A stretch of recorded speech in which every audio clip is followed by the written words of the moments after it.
As a player of many Ubisoft games, Ghost of Tsushima's open world design is very familiar to me. There's a reason this game draws a lot of Ubisoft comparisons, especially with its gameplay loop being similar to Assassin's Creed's.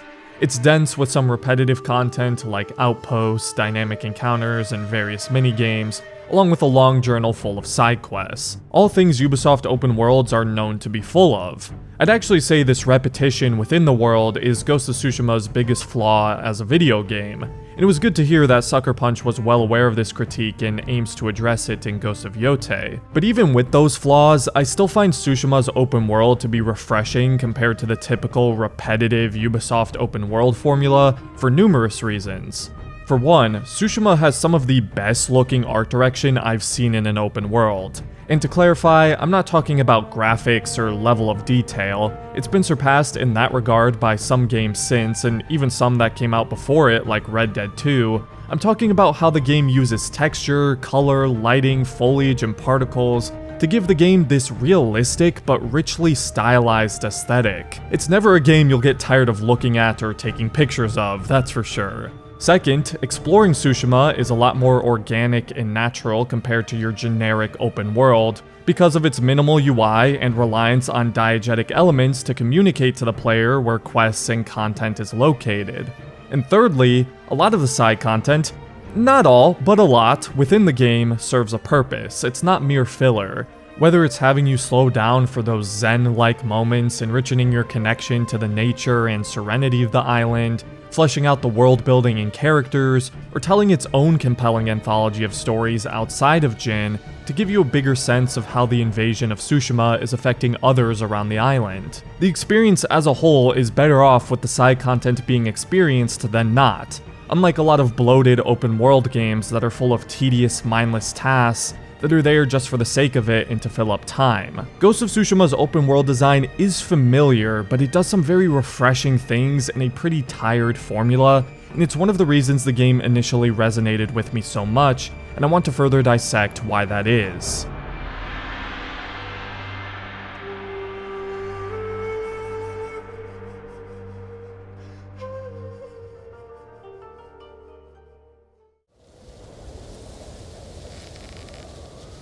The island of Tsushima itself is a character in Ghost of Tsushima's narrative. Arguably the most important one. The game has to make you care about this place so that you're aligned with Jin's goal to save it. If it fails to make you care, then the whole story falls apart. The island has personality and helps Jin fight back against the Mongol invaders. Its people provide him with valuable information and make him stronger with better gear. The wind and wildlife guides him around the island, and in the end, it refuses to let the Khan leave for the mainland with a storm, providing Jin with the opportunity to stop him once and for all. She's got the personality and certainly the looks to back it up. Tsushima's beauty further sells you on why this is a place worth protecting and saving, and you can see how the Mongols infringe on and corrupt that natural beauty with the destruction they bring to the environment, the people, and the wildlife. You can understand why this is a place Jin is so desperate to defend.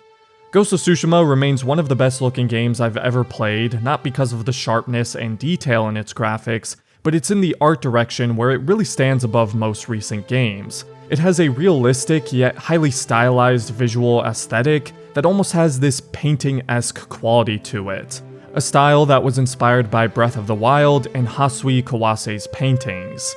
This simple texture, low noise, bold contrasting color, visual style that's meant to leave an impact and give a feeling of Japan in Tsushima rather than looking exactly like it. Hills were flattened and dense forests were cleared up for these open and vast landscapes and vistas. Fields are typically filled with a singular species of foliage like purple flowers or white-tipped grass, which further contributes to this simple, brushstroke painted look. There's a very rich, vibrant palette of bold, diverse colors, and there are plenty of locations in the game that are entirely of a singular color. The Golden Forest, the Red Flower Fields, the White Tree Grove, just to name a few, which again isn't necessarily realistic looking as many of the colors are exaggerated, but makes that location stand out in contrast to the surrounding areas, leaving a memorable impression. Then you of course have the incredible wind simulation which blows grass, trees, leaves, smoke, dust, cloth, you name it. It brings life and kineticism to the world, and is obviously used in far more than just a visual capacity. The way each region of Tsushima is landlocked and restricted to a specific act of the game keeps the environments feeling fresh. It's like entering a new world entirely with each act, giving the island this larger sense of scale and variety in weather and biomes. Furthermore, each region has a distinct tone and aesthetic that matches where you are in that point of the narrative. Izahara is full of lush green forests and rolling hills. It's very serene and a bit more hopeful and optimistic feeling as Jin sets forth on the beginning of his journey. Toyotoma, my personal favorite region of the game, has a lot of boggy swamps and wetlands. It still has a lot of vibrancy and natural beauty, especially around the Sakai estate in Omi village, with more oranges, reds, and yellows as the season changes to autumn. Things are still pretty hopeful at this point in the story. Jin hasn't fully embraced the ghost just yet, but you can feel the tension building between him and Lord Shimura. Winter is on the horizon, and it arrives in full force with the snow-covered Kamiyagata of Act 3. That not only provides a nice change of pace in its visuals and makes the player feel that passage of time into winter in the story with its frozen mountainous landscapes, but reflects the bleaker, cold, isolated tone of the narrative at this point, with Jin cutting his ties with the samurai and Lord Shimura for good. Not to mention losing his horse and discovering the Mongols have figured out how to make his poison. He's really at his lowest point to begin Act 3, and the environment encapsulates that with its harsh conditions very well. Each act of the game has its own distinct flavor, and the environment and story work harmoniously to achieve that. This visual and environmental storytelling applies to many of the towns and settlements too. The Golden Temple at the heart of the Golden Forest is this little hidden safe haven for the displaced that manage to escape and survive the Mongols' grasp. As you walk around, you'll see NPCs crying and recounting stories of how they survived and the Mongols' brutality. Umugi Cove, run by Lady Sanjo, is also a hidden haven just for pirates, bandits, and ronin. With its more run-down, hostile atmosphere, lots of damaged structures, and wooden bridges extending throughout the town. The old ruins of Yarikawa tell the tale of what was once a beautiful and prosperous area that was ravaged when it became the battlefield of a rebellion. It's completely abandoned and full of burnt-down, overgrown houses. You can even run into a group of Yarikawa fighters seeking revenge against Jin for what his uncle did to the town and its people.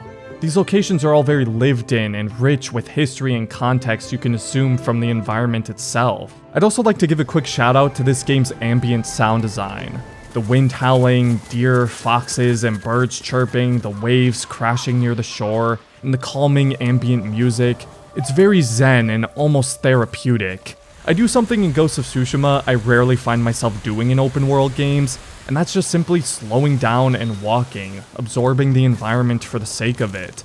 It's so peaceful and relaxing, and I attribute that to the art direction and sound design. Obviously, visuals and audio aren't the sole thing that makes an open world good, but it can go a hell of a long way when it looks and sounds the way this game does. We're just simply getting to explore and take in all of these unique locations feels like a reward in of itself, not even counting all the things you can do within said world, in which there is plenty.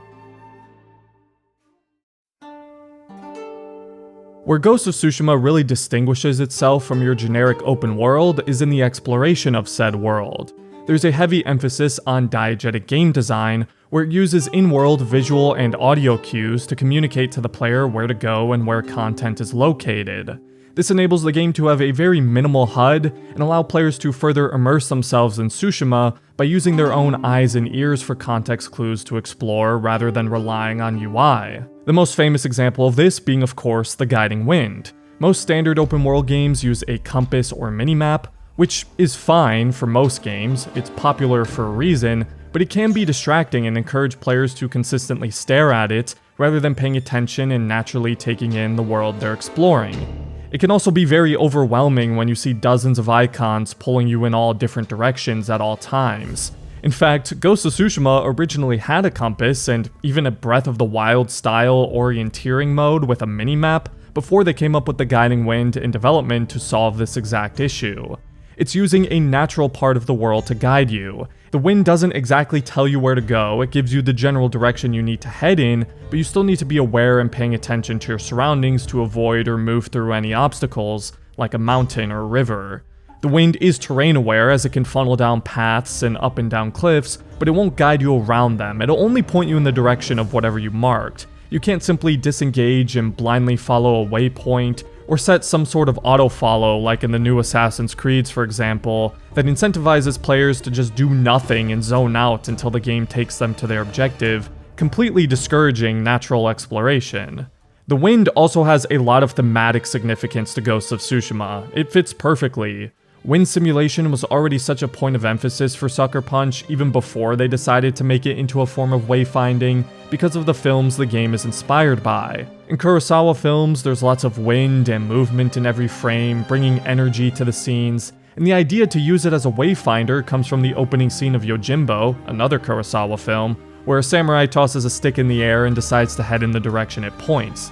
The wind further captures the spirit of the wandering samurai feel the game is going for. It also has historical relevance to the real Mongolian invasions of Japan in 1274 and 1281, when the invading Mongol fleet was believed to be destroyed by windstorms, typhoons, which is where the term divine wind originated from to begin with. Jin himself is actually the personification of this storm on the island, dismantling the Mongolian forces and bringing their invasion to a halt. His katana is even called the Storm of Clan Sakai, with some clouds and lightning bolts on the Suba. This is referenced again at the end when the massive storm comes in to prevent the Mongols from leaving Tsushima for the mainland. So wind is a big part of the real invasion and films the game is inspired by, and they even give it its own narrative significance in Jin's story by implying that the spirit of Jin's father, Kasumasa Sakai, is guiding him through the wind on his journey. You're not alone, Jin. Your father is the wind at your back. Father. How do I save him?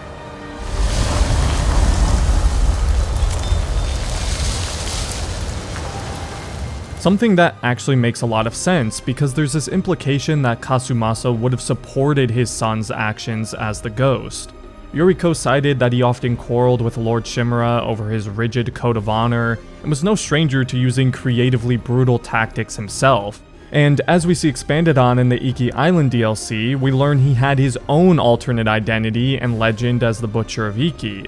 It's really cool how they managed to connect that to the story and make the presence of Jin's father felt, even with barely any screen time. And that's why I don't think you could just take the Guiding Wind and drop it into another open world game. I mean, it would work, but it just wouldn't fit thematically if there's no in-game reason for this divine wind.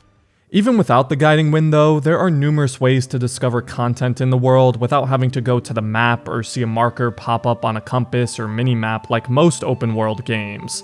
There are plenty of other visual and audio diegetic elements to signal to the player where content is located.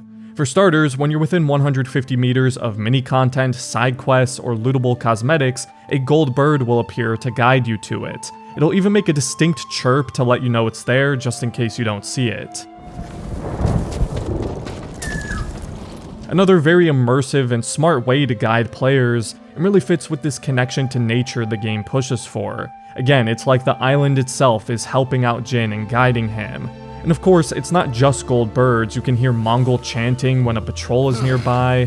Black smokestacks show the locations of Mongolian outposts or liberation areas, so you can see them from a great distance. White smoke leads to quests or smaller camps. Torii gates lead to Shinto shrines. Flocks of songbirds hover over tatami mats for haikus. Plumes of steam and red maple trees signify a hot spring, white banners sit in front of bamboo strikes, and golden trees surrounded by fireflies lead to Inari shrines.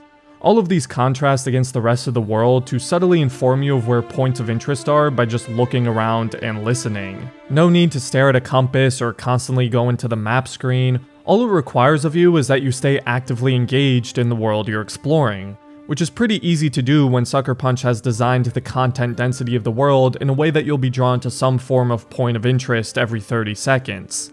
There's even NPCs known as criers who will give you rumors of where to find things. They're dynamic, and different types will tell you where to find different kinds of content. Travelers and refugees, often found at camps or hub areas, will tell you where to find quests and mini-content. Hostages that you save from the Mongols will tell you where to find outposts, as that's where they were captured. And then you have religious types that will inform you where Inari and Shinto shrines are. It feels natural and logical why the people would help Jin by imparting him with this intel. It adds further interactivity with the people of Tsushima. That all means nothing though if the side content provided isn't fun. This is where the open world design is a bit more by the numbers and where some people have issues with the game. If you've played a lot of open worlds, this type of side content will be very familiar to you. It's not too different from a Ubisoft designed open world, but how you explore and interact with the world is obviously very different from a Ubisoft game, and I'd say the side content is still of a higher quality in general. The biggest weakness of the world to me is in its dynamic encounters. They're very simple and there's not a whole lot of variety. You have hostage rescues, random Mongol patrols, the occasional bandit ambush, sometimes there will be random skirmishes between two factions. I can't tell you how many times I've run into two Mongols fighting a bear in this game. You'd think that'd be a rare occurrence. It gets repetitive pretty quickly and it makes the world feel a little too video gamey. Whereas in a game like Red Dead 2 for example, that world feels so authentic, with all the different types and variations of random and secret encounters you can stumble upon. It's like it's alive and moving at all times, even in the areas you're not near. Here I can tell when the game is just copying and pasting the same encounter I had earlier as I explore, just in a different location, sometimes even in the same location. Another open world staple that's present here are outposts or liberation areas. They're pretty straightforward and generic, and there's a lot of them, so they can definitely get repetitive as well. After all, there's only so many different ways to complete them. The challenges provide some incentive to tackle them in a different way, like kills without using focused hearing, or kill X amount of enemies with a sticky bomb or perfect parry, encouraging you to vary your playstyle a little bit, but this is run-of-the-mill stuff for an average open world, and if the gameplay wasn't as fun as it is, that would certainly be more problematic. I love this game, it's one of my favorite games of all time. It's not perfect though, and this is an area I'd like to see improved in Yotei. Tsushima also has a variety of mini-content ranging from mini-games to platforming sections, or to just simply interact with the wildlife and take in the world. Many of these activities contrast the more violent nature of the game with these peaceful, serene moments, asking you to slow down a bit. Haikus have some beautiful cinematography that allow you to take a breather, sit still, and just appreciate what's around you.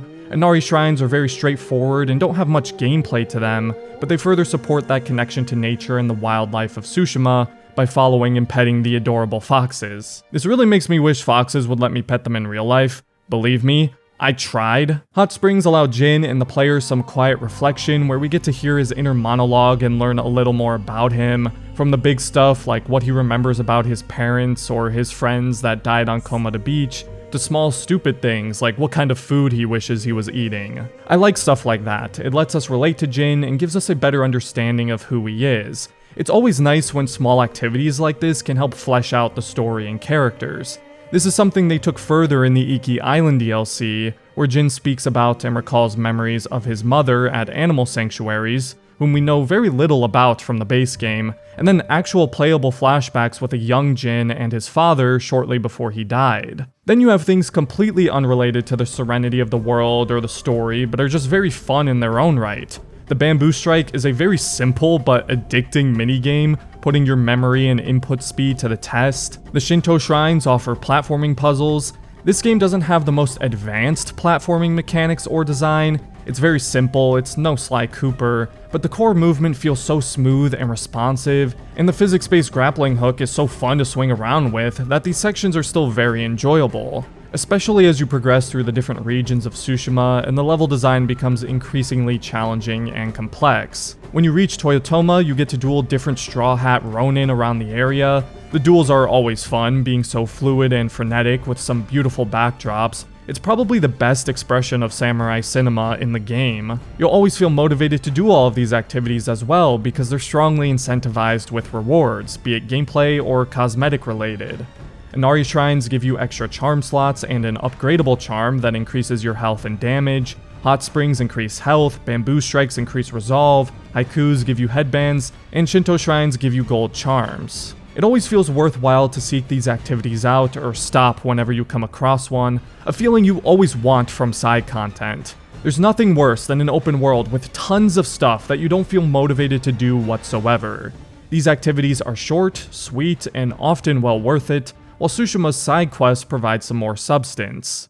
There are two types of side quests in Ghost of Tsushima, the mythic tales that delve into some Japanese folklore, and the Tales of Tsushima that have some of your quick little side stories around the island, while others follow various characters you meet in the main plot through a multi-mission arc to learn more about them and see how the invasion has affected them personally. The standard side quests are often pretty concise and are typically a bit more lower effort than the mythic tales and character-specific missions, but offer a view into the lives of the normal, everyday people of Tsushima and how the invasion has affected the average citizen. Many of these quests aren't there to simply fill up time, but actually flesh out the world building. A majority of them are very bleak or somber in tone, people being separated from family, losing loved ones, resorting to stealing. This goes to further show the brutality of the Mongols and why it's so important that Jin drives them out. Quests like these actually help enhance and strengthen the main plot. It feeds into Jin's desperation to save his people and why he's willing to turn to dishonorable means to achieve that end. Because we've seen the suffering of the people firsthand in a lot of these quests. The mythic tales offer a very different type of experience from really the rest of the game as a whole. Again, Ghost of Tsushima isn't one-for-one historically accurate, nor is it hyper-realistic, but it's still grounded. It's not high fantasy.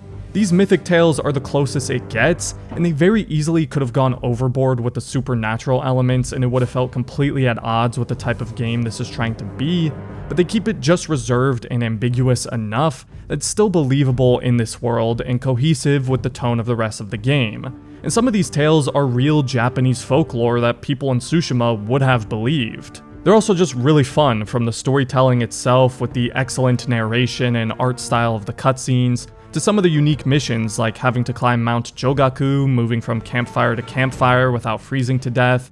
The one about Jin and his father on Iki Island is very insightful as to how people viewed Clan Sakai, and others like Blackhand Riku or the Spirit of Yarikawa's Vengeance have some very memorable boss fights. Not all the mythic tales are great. The Gosaku one is pretty boring, it just has you going from outpost to outpost collecting keys to unlock the armor, and similarly the Curse of Uchitsune just has you running from Blue Flower location to the next that eventually ends in a boss fight. But a majority of the mythic tales are some of the most memorable quests in the game, and they give really good rewards: new armor, weapons, tools, and moves like the Heavenly Strike, Dance of Wrath, and Way of the Flame. I fully expect them to double down on these in Ghosts of Yotei. Then finally, we have the character-driven Tales of Tsushima that expand and tell their own anthology stories with characters Jin meets in the main plot. These clearly had the most time and resources put into them, and many of these stories can be just as engaging as the main narrative. The initial two are set up during the first act as part of Jin's effort to recruit allies to help him free Lord Shimura in Sensei Ishikawa and Lady Masako. Their questlines have 9 missions each that extend throughout the entire 3 acts, making their stories progress right alongside the main narrative. These two stories really serve as cautionary tales for Jin. Lady Masako's is about dealing with grief and what can happen when you let vengeance consume you, and Sensei Ishikawa's is about mentorship. Him and Tomoe's dynamic mirrors Jin and his uncles in quite a few ways. Both taught their pupils everything they know for then their students to use those skills for things their mentors didn't intend. Both Jin and Tomoe are orphans that come to view their mentors as father figures. Ishikawa even wanted to adopt Tomoe as his own daughter right before the relationship fell apart, just like Jin and Lord Shimura. Additionally, Ishikawa represents what Jin could become if he cuts ties with those close to him and continues down a lonely path as the ghost. I devoted my life to the bow. The life it gave me was remarkable. But the life it took from me, family is more important. Sensei? Don't become like me. Don't let the ghost consume you. Norio's story parallels Jin's in a lot of ways too. In fact, I think Norio may just be the most underrated character of this entire game. He suffers from survivor's guilt after being the sole survivor of the warrior monks from his temple, just like Jin experienced after being the sole surviving samurai of Komada Beach. He and Jin both have a duty and responsibility to behave and fight in a certain way. Norio even feels inspired by the ghosts and continues to take the fight to the Mongols, but we see what happens when someone takes the ghosts' ideals too far and loses their sense of duty and restraint, letting emotion consume them. Norio relishes in slaughtering those who tortured his brother and didn't care if any innocent residents of Tsushima were harmed in the process. This would be Jin if he lost his sense of duty and his own definition of honor, which is to protect people no matter the cost. We would see a scene very similar to this if he let his hatred of the Mongols push him too far. Then you have quest chains for other characters that can provide meaningful backstory or development there wasn't room for in the main narrative. Yuna's provides some very valuable insight into her upbringing and why she's the way she is. She and Taka escaped their abusive mother just to accidentally end up in the claws of brutal slavers. It's how she learned to survive and why she feels this intense responsibility to protect her brother. It's also a very important storyline for furthering Jin and Yuna's relationship.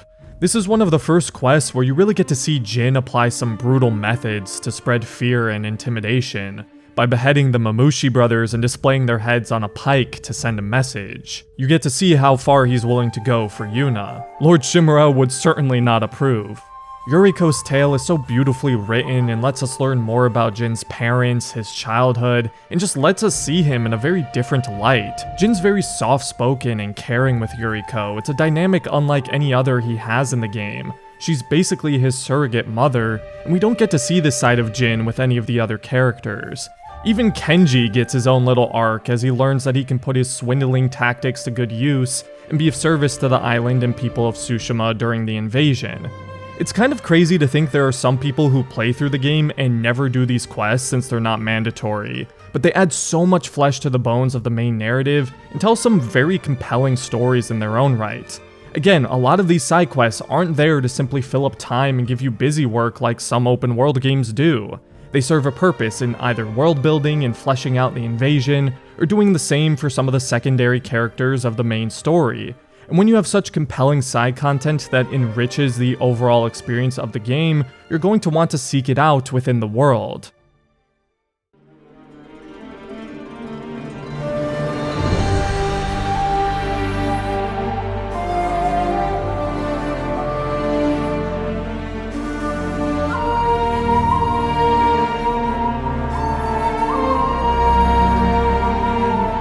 There are a lot of reasons Ghost of Tsushima resonated with so many people. The samurai fantasy, the combat, the story, characters, and performances. The soundtrack is one of my favorites of any game, but I absolutely believe Tsushima as a whole is one of the main, if not the biggest reasons. Tsushima is the engine and driving force behind the entire game and why it works so well. Just look at the real-life positive impact the game has had on the island for further proof of that.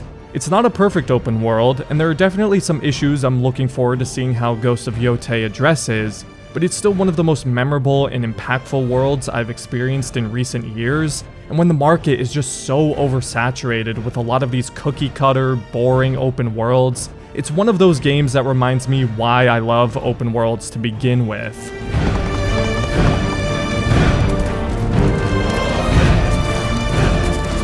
Jin Sakai, nephew to the great Lord Shimura. I am no coward!